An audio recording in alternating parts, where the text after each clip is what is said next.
Cilik, apa kabar? Halo. Halo. Iya, sudah, Pak. Hai, Misika. Hai Miss Ika. Hai Ah, Deo. Hai. Boleh nih, Mama Deo sharing sedikit tentang pengalaman mendampingin Deo selama 45 tahun di klinik anakku. Boleh ya sharing ya? boleh sekali. Saya tahu nih Selamat. Mama Deo orangnya tidak pernah putus asa, disiplin. Walaupun Deonya kadang agak-agak rigid. Iya, Oke deh, kita dengerin. begitu lah. Oke, selamat sore semua moms and dads yang bergabung di live IG Live Klinik Anakku BSD. Sedikit perkenalan saja. Saya dengan Verly, mamanya Deo. Deo Karo, anak kami sekarang berusia 8 tahun. Pertama kali dia kami masukkan ke sekolah pada saat berusia 2,5 tahun. Berarti dia masih toddler ya. Toddler kita masukkan di Shining Star Academy, BSD juga. Dari situ karena dia tergolong anak yang sangat aktif, saya jadi harus banyak bertanya kan kepada guru yang menghandle di sekolah. Bisa saja dia di rumah sama di sekolah beda kan. Nah, jadi masukan yang saya dapat dari guru-guru pada saat itu adalah yang pertama, Deo ini anak yang sangat friendly, periang, tapi hanya mau menatap orang sekitar 2-3 detik setelah dia salam, dia masih bicara sama orang tersebut, tapi matanya sudah kemana-mana. Yang ketiga, dia tidak tertarik dengan yang namanya fokus, sudah pasti ya, tidak fokus Ya. di kelas.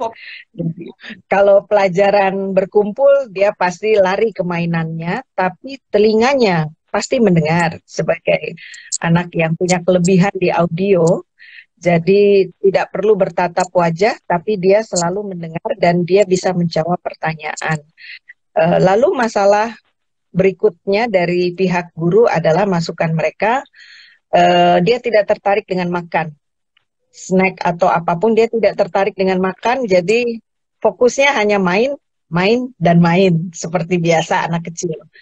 Lalu berikutnya adalah dia tidak suka dengan ketinggian, jadi dia takut dengan ketinggian. Kalau bermain yang aman-aman saja, dia tidak berani manjat, dia tidak berani apapun yang tinggi. Ditaruh di tempat tinggi dia pasti minta turun.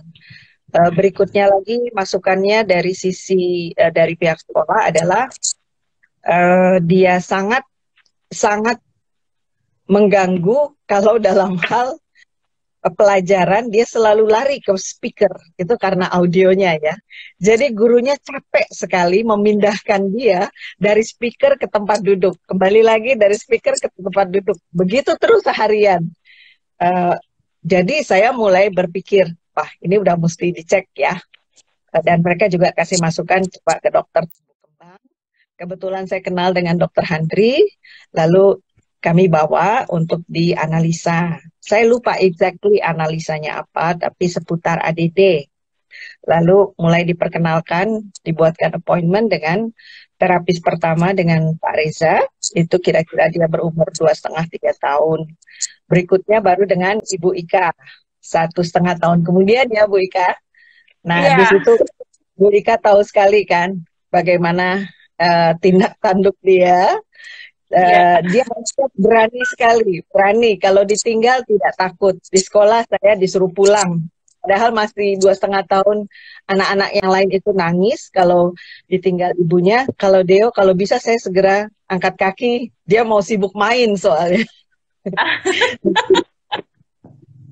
Nah, jadi dari situ Ibu Ika, saya mulai kenal klinik anakku dengan terapi yang saya juga sensori integral, saya sendiri baru belajar. Jadi dari situ saya tahu setelah habis di terapi 1 jam, pastikan ada waktu 5 menit untuk berbicara dengan terapis. Jadi 5 menit itulah saya dapat untuk tahu sikon Deo selain dari buku laporan. Berikutnya Iya. nanti ke Bu Ika juga. Jadi saya sambil belajar PR-PR apa yang harus saya lakukan sehubungan dengan aktivitas di rumah, itu juga saya baca dari laporan-laporan.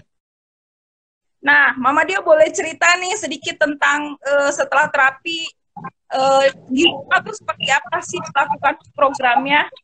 Sama seperti moms and dads yang lain yang memiliki anak-anak spesial, perjuangannya pasti sama ya seputar itu. Jadi kalau untuk Deo personally secara individu, saya kan baca-baca dari report dari terapis. Kebetulan setelah Ibu Ika kan sempat berhenti karena dia masuk ke SD. Ya, Itu jadwal sudah berbeda. Ya, jadwal sudah berbeda. Jadi saya pindah lagi ke di zone terapi di BSD juga. Kebetulan dekat dengan sekolahnya.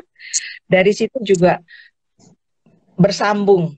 Jadi semuanya bersambung dari terapi dengan Pak Reza, Bu Ika, dan berikutnya Sarah itu ada kesinambungan yang mana kita harus saling mencari di mana miss-nya pada saat dia tidak terapi kan pasti ada miss-nya. Lalu dia mulai masuk ke SD dengan perkembangan sekolah yang berbeda, tingkat kesulitannya berbeda, tingkat pemahamannya juga berbeda, pertemanannya juga berbeda.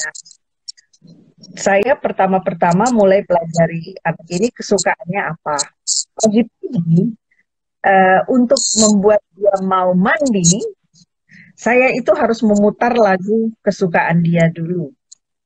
Karena dia sangat suka berteman, jadi lagunya seputar dengan You've Got a Friend in Me. Jadi itu lagu kartunnya Toy Story, Kak.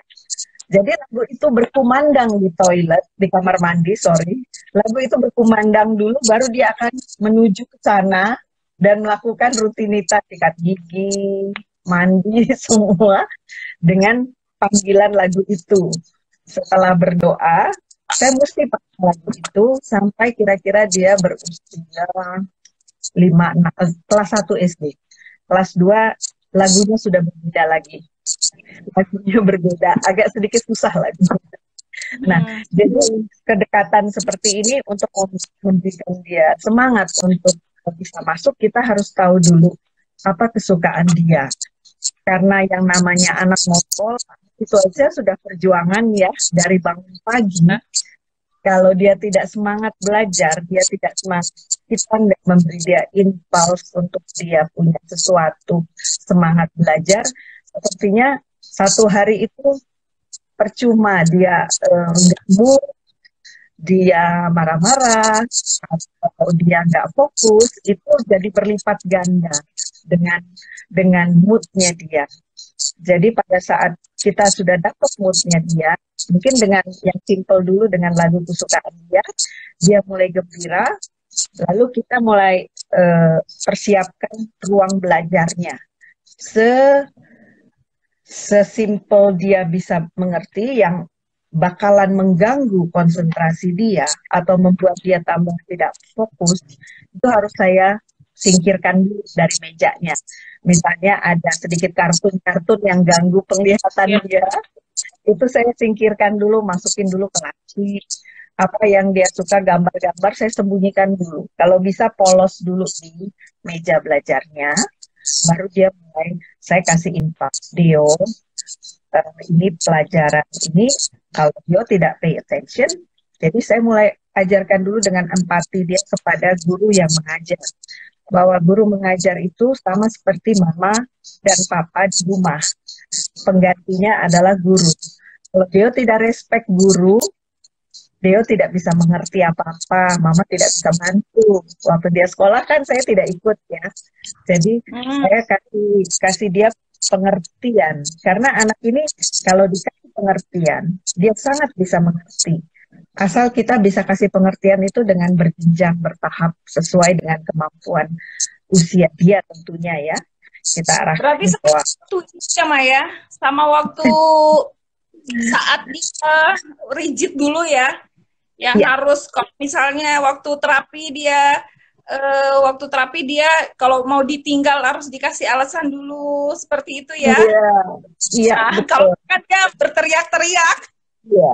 Dan kalau ada perubahan waktu tanpa dia Ya, diberitahu, ada pergantian atau perubahan schedule, saya lupa kasih tahu, itu akan menjadi trigger buat dia dan akan buat dia tantrum. Jadi makanya kalau ada perubahan, saya selalu buru-buru bawa dia dulu bicara empat mata Dio, lalu saya balik. Jadi saya tidak bilang ini berubah Dio, dia pasti marah. Jadi saya kasih tahu dulu apa penyebabnya, ada masalah begini. Jadi baru nanti jadi maaf ya Dio, jamnya harus dirubah, baru dia bisa diam. Ada saat di ya. saat saya kebablasan itu tantrum seharian. Pada saat guru merubah schedule, saya tidak diberitahu, dia langsung rigid di kelas, langsung bablas semua. Jadi nggak nyambung dengan dia. Dia akan bertanya terus di otaknya, kenapa? Jadi nggak fokus dengan pelajaran. Nah, kebetulan masuk di kelas 1, itu kan pelajaran pertama biasanya menulis agenda dari papan tulis. Masalah dengan Deo karena dia kurang fokus. Waktu dia ada distraksi, dia tidak bisa kembali ke line di mana dia dia tinggalkan. Jadi misalnya dia menyalin nih, baru kalimat pertama, baris pertama, lalu ada distraksi, keributan di luar kelas misalnya. Ada yang nyanyi Happy Birthday to you di kelas sebelah nih. Nah, ini kan dia udah fokus, dia udah cari suara, dia sudah coba cari suara untuk kembali ke line di mana dia tinggalkan dari catatan papan tulis, dia sudah nggak bisa. Biasanya line kedua, ketiga sudah bablas. Pasti miss-nya banyak. Jadi itu pun saya tahunya dari ibu gurunya. Jadi seminggu sekali saya usahakan bertemu, saya suka paksa gurunya, boleh nggak 10 menit aja ketemu dengan saya mau ada sedikit. Karena kalau kelewat dari 1 minggu, kita udah nggak bisa monitor lagi apa yang lewat. Ya. Nah, jadi waktu 1 minggu saya dapat input dari guru, saya buru-buru hari Seninnya bicara sama wali kelasnya. Oh, ini masalahnya waktu minggu lalu dia berdiri di kelas, penyebabnya adalah ini Ibu. Saya juga baru tahu setelah saya diskusi dengan terapis. Kembali lagi ke sekolah. Dari sekolah kasih input lagi. Oh Ibu, setelah 1 minggu dia ada perkembangan. Dia sudah nggak sibuk lagi berdiri di balik pintu misalnya. Karena kata gurunya, buru-buru saya kasih dia kertas. Kalau dia sudah selesai, dia bersihkan pelajaran, dia harus coret-coret. Dia harus coret-coret supaya dia fokus yang terlalu jauh. Masalah Deo pertama di sekolah adalah motorik halus.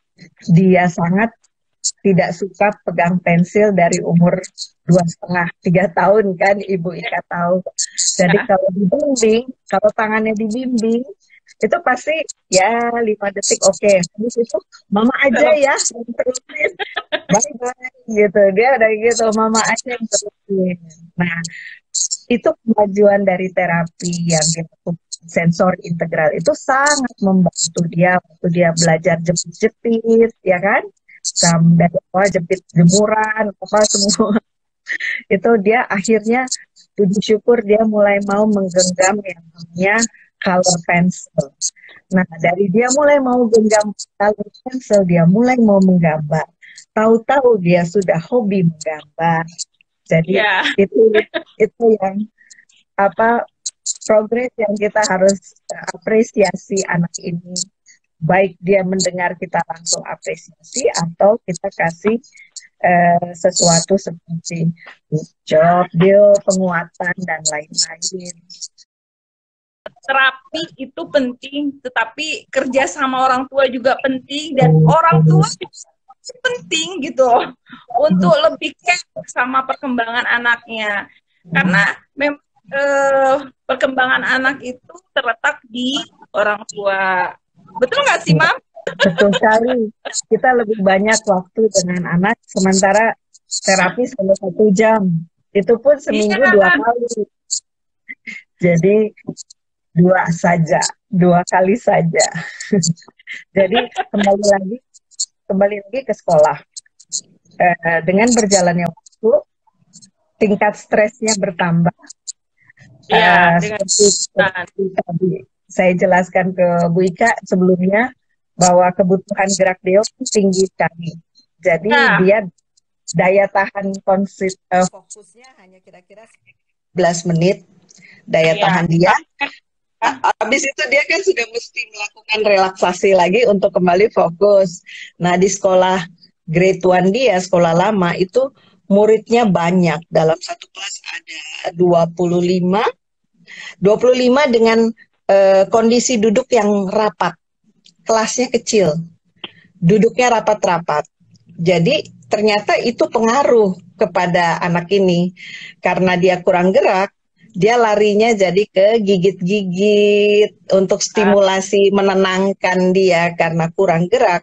Dia gigit pensil sampai tinggal kayu, lalu dia mulai mengelupas ujung dari kuku dengan ini sampai bisa kadang-kadang sampai bisa berdarah karena dia memang sudah tidak bisa menahan keinginan dia untuk bergerak.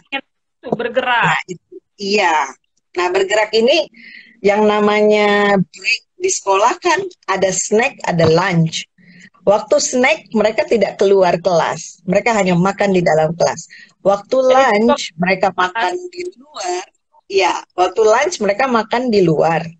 Habis selesai makan, mereka boleh main di playground. Sementara Deo punya masalah dengan makan. Balik lagi. Punya, jadi makannya tidak mau dikunyah dengan baik. Jadi dia lebih banyak proses menelan. Sampai ada 2 guru menjaga dia kiri kanan, itu jaga habiskan, habiskan, habiskan. Nah, waktu dia habis, waktu bermain sudah habis, sudah harus kembali ke kelas dengan pelajaran yang lebih banyak lagi. Stres dia. Akhirnya kembali lagi dengan gigitan yang lebih dalam lagi. Jadi inilah kira-kira. Iya, jadi ini makanya ada saya kasih lihat sama Ibu Ika.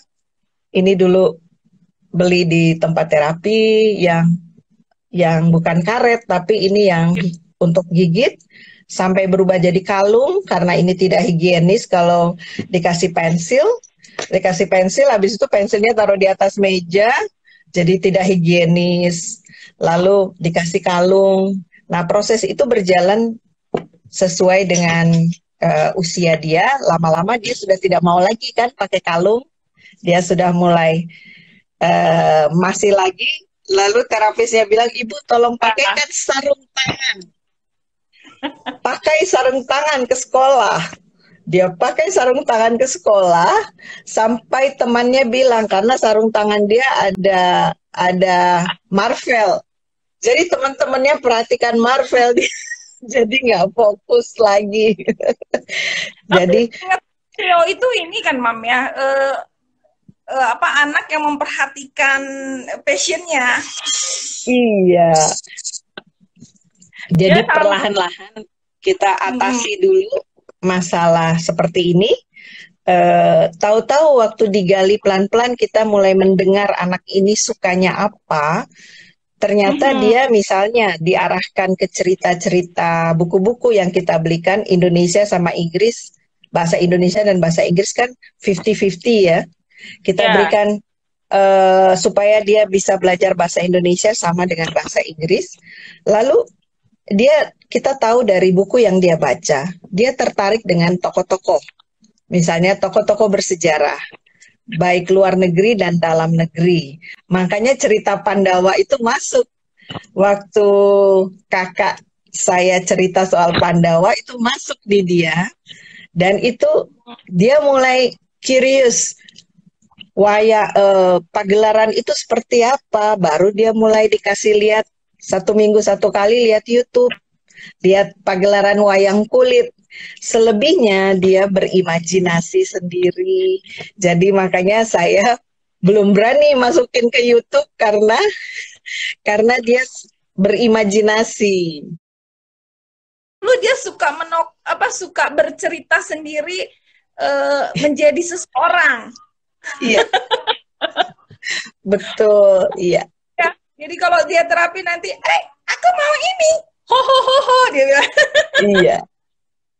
Suka meniru ya. Iya, jadi dia suka peran ya, memerankan tokoh seseorang gitu. Iya. Makanya ini kejelian dari orang tua yang selalu detail memperhatikan perkembangan anak sampai kemana, akhirnya minatnya bisa terlihat dan jadilah dia seorang dalang gitu loh, dalang Batak Batak, dalang Jawa. Mungkin itu yang bikin kita sendiri bingung karena yang satu orang Tapanuli, yang satu orang Manado, cari solusinya susah gitu. Untuk bahasa yang tidak kita tahu secara mendalam itu susah dan tidak ada kursus bahasa Jawa kan. Tidak ada sama sekali. Jadi memang ini sebenarnya yang pertama membuat dia belajar lebih fokus adalah melukis, painting. Ya. Begitu dia mulai bisa menggenggam arah dia menyukai seni itu baru mulai kelihatan pada saat dia mulai menggambar. Jadi yang kedua baru bercerita. Bercerita itu dia memang suka bercerita. Cepat sekali masuk itu namanya dunia perdalangan karena audionya. Jadi dia hanya otodidak itu karena mendengar. Jadi di satu pihak pendengaran dia itu membuat dia cepat pandai, tapi di lain pihak melalui pendengaran itu juga dia mengalami distraksi yang sangat tinggi. Jadi dia seringkali tidak bisa membedakan 3 suara yang masuk itu prioritasnya yang mana nih? Suara guru, apa suara temennya lagi nyanyi-nyanyi di belakang, atau suara di luar. Tergantung vokal yang besar, itulah yang masuk di telinga dia. Jadi sementara kami bersyukur di sekolah baru itu, kelasnya besar, muridnya 11. Iya. Kita ada lebih banyak kesempatan untuk mereview anak ini, kemajuannya, kerjasama dengan guru menjadi sedikit lebih mudah, walaupun sulit untuk bertemu dengan guru-guru yang punya tight schedule ya. Tentunya saya juga nggak bisa mengganggu guru terlalu banyak, tapi seringkali saya email saja kalau memang Miss, maaf ada kendala seperti ini, atau Miss, apakah dia bermasalah karena saya lihat bla bla bla misalnya. Jadi kita tetap harus usaha semaksimal mungkin, sekalipun untuk membuat pertemuan dengan guru itu susahnya luar biasa. Apalagi kalau jalurnya tidak ada. Sama saya susah nggak? Enggak, Bu Ika ada WA-nya. Kalau sama guru-guru di sekolah tidak ada WA. Karena semua hanya lewat email. Jadi sifatnya tidak langsung. Langsung ya. Jadi harus butuhkan waktu ya supaya ada Iya. jawaban. Jadi saya suka diam-diam gitu, bukan diam-diam di playground. Kalau pas pulang sekolah saya lihat ada guru lewat satu aja, wah saya kejar dia. Saya kejar untuk ngobrol dulu. Bu, bagaimana? Miss, bagaimana? How is Dio? For the past 1 month misalnya, setelah nggak pernah bisa ketemu, nanti guru itu dengan sendirinya akan kasih masukan.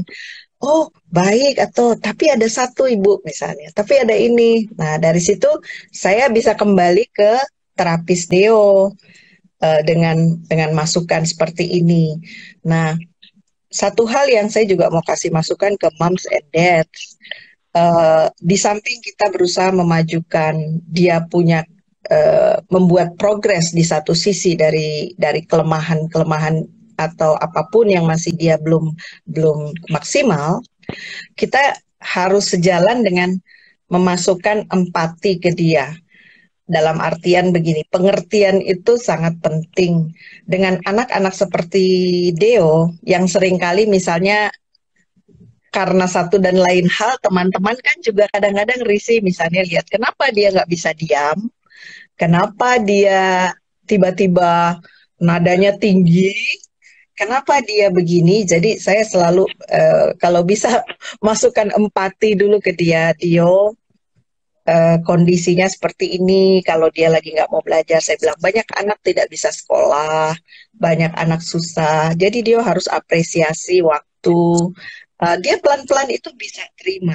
Waktu dia masih TK, SD kelas 1 kan belum bisa, kelas 2 masih setengah-setengah. Nah, mulai terakhir-terakhir kelas 2 itu dia mulai bisa dikasih masukan. Jadi waktu empatinya sudah ada, dengan sendirinya dia bisa bersikap. Karena di playground, di sekolah, kan juga ada anak-anak lain yang bisa menabrak dia, atau yang juga punya masalah lebih parah dari dia juga ada. Nah, bagaimana mereka berinteraksi di sekolah itu juga penting. Karena kalau dia terjadi apa-apa, dia pulang bisa dengan bad mood atau dia simpan. Jadi saya biasanya untuk memancing dia, kalau misalnya dia ada masalah di sekolah dengan seorang anak, biasanya tuh kalau sekolah baru, ada anak yang mungkin takut karena misalnya Dio ini anaknya bisa bermain dengan siapa saja. Lalu ada anak asing, anak-anak foreigner ini ya, misalnya. Dia takut nanti kehilangan teman karena ada Dio yang sangat friendly. Lalu dia bilang, you are not to come in this group misalnya. Nah, saya lihat, tapi karena dia anak yang tidak terlalu masuk ke hati dalam hal seperti itu, saya suka perhatikan bagaimana dia berinteraksi, bagaimana dia, untungnya dia anaknya cuek gitu. Jadi, oh ya sudah, kalau saya nggak boleh main di sini, saya main dengan yang lain. Nah, Gitu. tapi bagaimana kita sebagai orang tua itu berusaha supaya kita tidak panas dulu, kita tidak menghadapi masalah, jadi kita juga lihat masalah yang dihadapi oleh anak lain.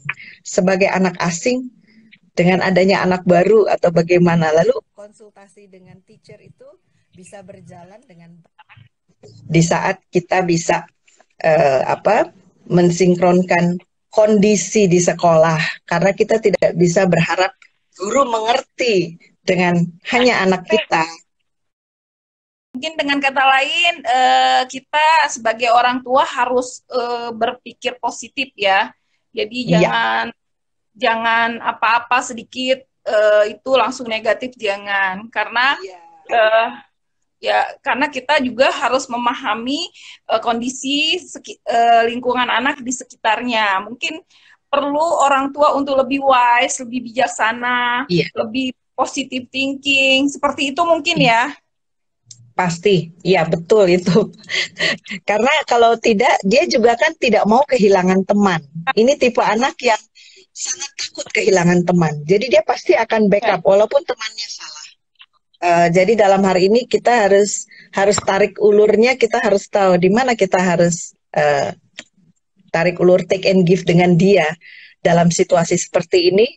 Kadangkala dia tidak terbuka karena dia takut dia nggak bisa berteman lagi sama teman ini.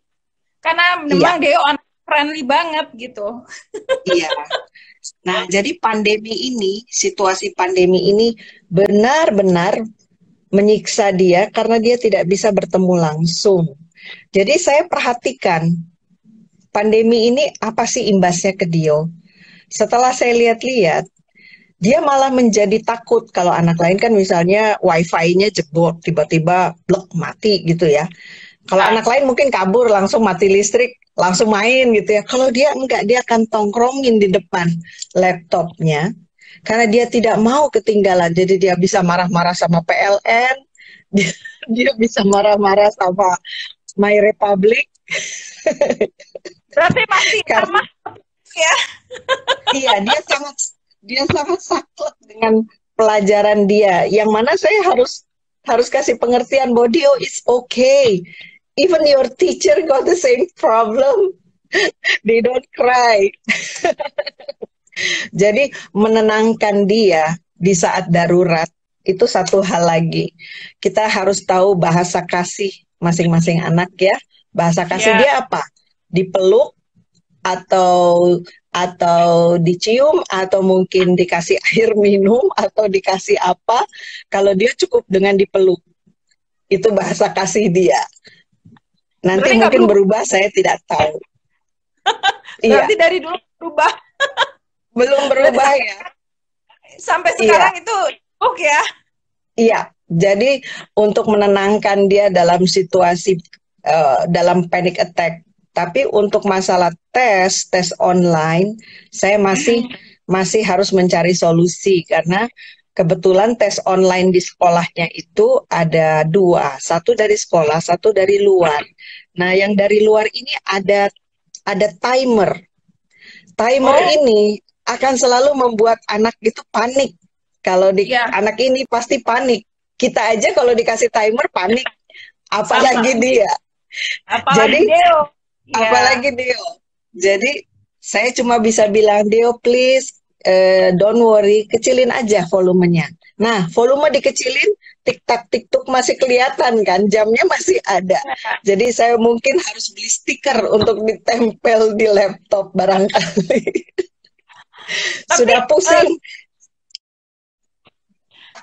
kegiatan dalangnya itu sendiri Iya, iya. itu masih terus dilakukan selama pandemi ini ya? Terus dilakukan karena seperti teman-teman Mom and Dad lihat di belakang saya ini sebenarnya dinding tempat tidur dia, sebenarnya dia biasa mendalang di sini di atas tempat tidur. Tapi berhubung pandemi, dia waktu itu suka ini, ya udah kita pasang stiker. Jadi stiker Spider-Man udah nggak matching sama dalang. Jadi akhirnya ya kita siapkan layar di bawah. Jadi setiap dia break dia main. Dia bisa pilih main gebuk drum atau dia bisa main wayang. Saya hanya tanamkan satu, Dio, harga wayang kulit itu kan nggak murah ya. Jadi saya bilang, Dio menabung 1 bulan 1 wayang. Kalau kamu bisa nabung, jadi dia kalau dapat uang dari mana, dari namborunya atau dari papanya, dia tahu harus disimpan. Begitu sudah cukup, dia beli wayang kulit. Nah, sedihnya karena pandemi, toko wayang kulit yang terdekat sudah tutup. jadi mungkin harus ke Jogja untuk membeli atau order online. Ada lagi. Jadi seputar itulah yang saya tahu, dia bisa merelaksasi, dia bisa mencari ketenangan lewat apa saja. Tapi kalau wayang kulit dia suka karena ceritanya itu banyak, dan ensiklopedia wayang yang diberikan oleh salah satu tantenya itu hanya jual di online. Jadi dia pelajari karakter itu satu persatu sampai dia hafal luar kepala. Nanti baru dia bisa cerita. Dia pelajari lagi, misalnya dia buka Google, dia cek ini namanya si misalnya Prabu Kresna. Ini sifatnya apa? Dia ada perannya di mana? Nanti dia mulai ngomong-ngomong sendiri dengan itu. Nah, tapi saya perhatikan bukan itu saja. Saya perhatikan gerakan dia memegang Wayangnya. handle-nya wayang. Walaupun belum sempurna, belum luwes. Kalau menurut dalang asli yang melihat dia, memang belum luwes. Tapi begitu dia tahu ini anak SPD, ada SPD-nya, dia langsung realize, oh iya ibu, dia harus banyak berlatih. Jadi memang latihan itu, exercise itulah salah satu jalur yang kita bisa pakai untuk anak itu progres dalam hal motorik halus ya.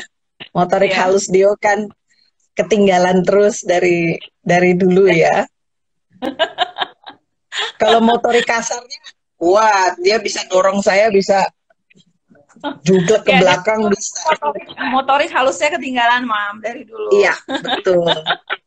Jadi puji syukur kalau lewat painting, lewat lewat perdalangan ini, motorik halusnya jauh sekali progresnya.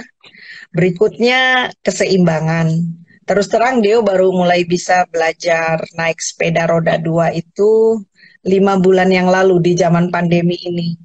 Pertama-pertama dia belum mau sepeda roda 2, jadi saya coba dulu dengan skuter yang cuma pakai kaki di guys gitu. Jadi dari situ dia mulai belajar balance sebentar, kira-kira ya 6 bulan. Tahu-tahu begitu dengan sepeda roda 2 dilepas sekali, dia sudah jalan sendiri. Dia sendiri kaget. Dia sendiri kaget sama dirinya. Loh kok bisa?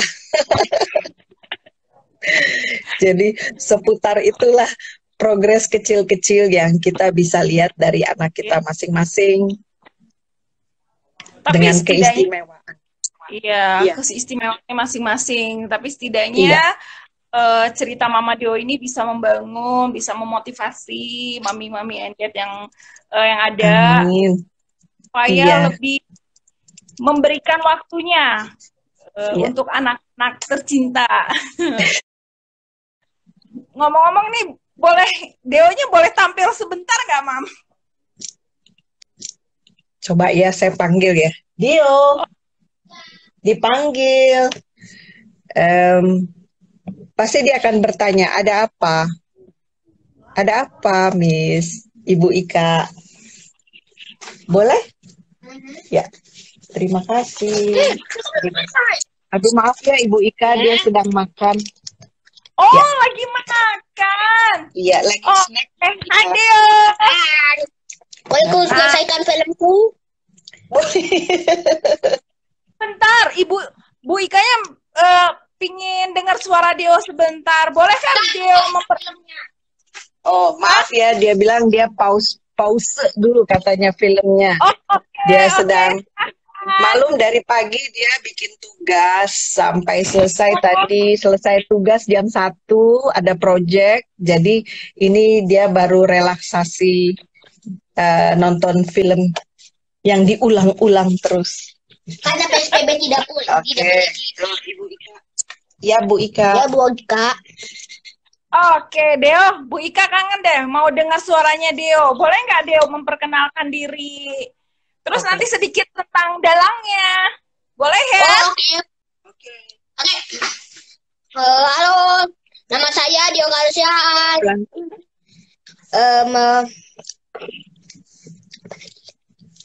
Sekolah di mana ya? Yang aku sekolahnya di Sampurna Academy. Biasanya moms and dads tahu aku dari tadi masih sekolah di Saint John. Oh, 2 tahun yang lalu, maaf ya. Ya, Dari mana dia suka wayang nggak? Oh. Sampai sekarang masih suka wayang? sebelumnya sebelum aku mulai wayang experience aku pernah experience semua tentang Mami.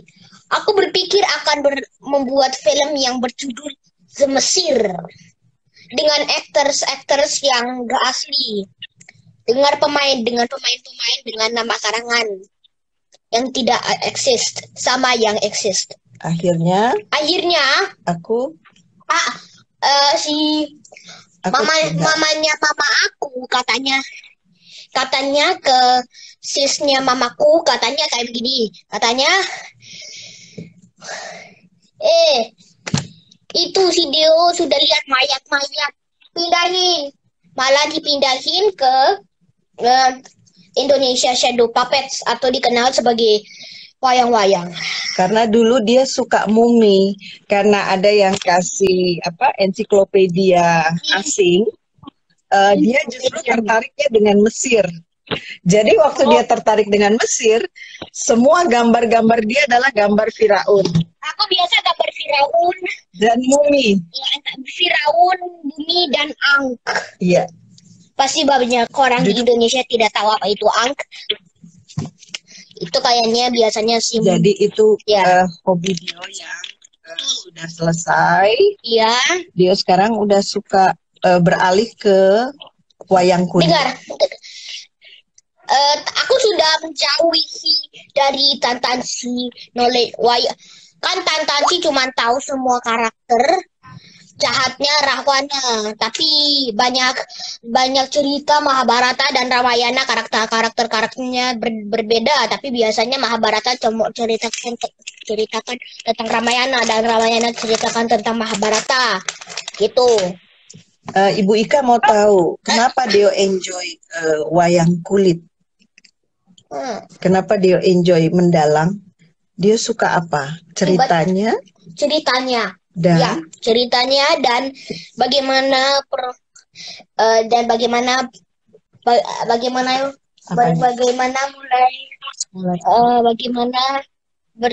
bercerita perdalangannya, bagaimana pakai belangkon. Aku tidak pegang kayak begini, tapi malah kayak begini. Jadi itu. Terima kasih Dio. Ya. Sekarang Mama lanjut ya. Terima kasih ya Dio. Udah mau mengeluarkan suaranya.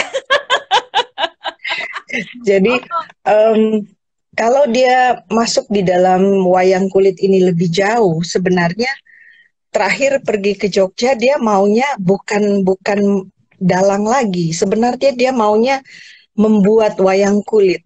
Mungkin karena dia tahu harganya mahal, barangkali ya, yang ada di otaknya.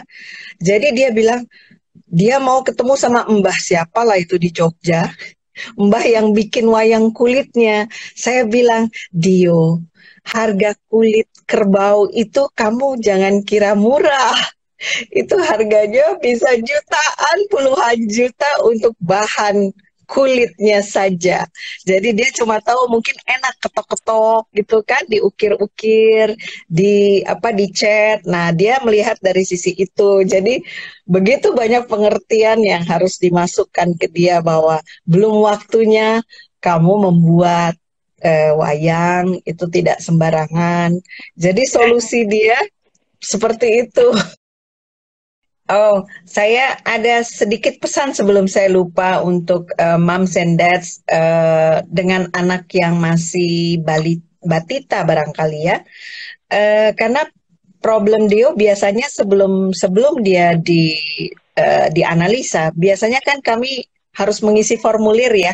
Ditanya berapa lama anak ini merangkak, berapa lama prosesnya. Jadi saya mau kasih masukan, itu miss-nya kami adalah bukan menjadi penyebab 100%, tapi itu menjadi trigger juga di saat anak bayi itu kurang merangkak. Jadi Deo itu cepat sekali berdiri dan berjalan, dan karena ini anak satu-satunya, pastinya kan kita belum punya pengalaman, kita wah difoto, dikirim ke opung, ke om tante, oma opa, wah sudah bisa berdiri, sudah bisa berjalan, tapi tidak dikembalikan lagi. Jadi dia sangat kurang merangkaknya. Dia merangkaknya di tempat tidur yang banyak. Sebenarnya kan di lantai. Jadi dia punya taktil itu, rabanya itu, dia sangat jijian dengan yang encer-encer, yang lengket-lengket. Nah, itu kurang tajam, halus, licin. Semua itu dia kurang sekali sensitivitasnya dengan hal-hal tersebut. Jadi membuat dia sangat tidak mau menyentuh apa yang dia rasa ini nggak biasa dia pegang atau dia sentuh. Jadi badannya itu karena struktur bahunya kurang merangkak, jadi tentunya semuanya jadi ada sedikit kena-kenanya di mana-mana, jadi balancing dia itu kurang sekali. Waktu kecil kan dia banyak gerak, kita nggak ngerti, bilang dia diam sedikit kenapa sih gitu kan, nggak bisa diam. pegang ini jatuh, senggol gelas jatuh, buka pintu nggak tahu keras lemahnya, controllingnya kurang. Iya, ternyata karena setelah dirunut ke belakang, ternyata merangkak itu tidak boleh dilewati prosesnya, yang mana dia hanya beberapa hari merangkak di lantai, dia sudah berdiri berjalan 11 bulan, kami biarkan gitu, ya udah jalan aja, nggak dibalikin lagi. Mestinya kan kalau dia berdiri, dia jalan, kembalikan Proses lagi merangkak. Betul. Jadi terapi pertama dengan Mas Reza, saya ikutan merangkak deh, nemenin Deo di belalai gajah. Saya harus kasih dia semangat kan, kalau enggak dia nggak mau. Orang udah besar, masa disuruh merangkak lagi. Jadilah kami berdua merangkak empet-empetan di dalam belalai gajah itu. Jadi itulah sedikit yang saya bisa share supaya yang masih berkeinginan punya adik-adik, punya bayi-bayi lagi, itu sangat penting. Yang namanya proses merangkak itu jangan sampai di skip, jangan dipercepat. Jangan dipercepat, lebih baik lama proses dia merangkak, puas-puasin, karena memang itu kompleks banget. Iya. Jadi pertumbuhan undi pada saat merangkak itu mempengaruhi banyak hal. Iya. Seperti itu. Saya mau simpulkan sedikit ya. Mengenai terapi sensori integrasi. Jadi memang salah satu proses merangkak itu tidak boleh terlewatkan karena banyak sekali yang terstimulasi dengan proses merangkak tersebut. Nah, jadi keberhasilan Mama Deo ini juga salah satunya adalah karena memang merupakan salah satu orang tua yang cukup disiplin, yang rajin mengerjakan home program, yang juga rajin bertanya dan jeli melihat setiap perkembangan dari Deo. Nah, saya juga berharap Mom and Dad juga bisa memperhatikan perkembangan anak-anaknya, anak-anak yang kita kasihi, supaya bisa lebih detail lagi, yang akhirnya dapat passionnya apa sih anak ini. Nah, yang kedua juga, yang saya mau kasih tahu adalah jangan lupa kerjakan home program. Jika ada home program, kalau misalnya nggak mengerti, boleh tanya terapisnya. Dan kerjasama antara orang tua dan terapis itu sangat penting. Satu lagi nih, saya ingat nih, Mam, jadinya. Jangan bosan mengajak anak untuk bercerita. Atau seperti tadi, memasukkan empati. Anggap saja anak itu sudah mengerti. Ya. Nah, perlahan dia akan, ketika nanti proses perkembangannya mencapai pada tahapnya, dia akan mulai empatinya keluar. Benar seperti itu, Mami? Banget. Bener banget. Nah, itu. Jadi, Mami, jangan anggap anaknya nggak ngerti ya. Iya. Harus rajin ngajak ngobrol. Jangan main HP maminya. Iya, betul. Dia sudah bisa kan? Mereka sudah bisa tahu. Ini sejauh mana kita akan bagaimana. Jadi dia sudah punya pemikiran sendiri tentang orang tuanya. Jadi itu kita memang harus hati-hati. Iya. Oke deh, Mami Deo, thank you banget sudah mau sharing dengan kita. Senang ketemu lagi, saya benar saya senang ketemu lagi. Masih ada waktu. Iya, semoga Deo sukses dengan dalangnya. Amin. Mami sehat, jauh dari semua corona. Iya. Amin. Oke, terima kasih Mami Deo. Salam sama Deo. Terima kasih Bu Ika. Terima kasih semua Moms Dad. Terima kasih. Thank you. Sampai ketemu lagi. Bye.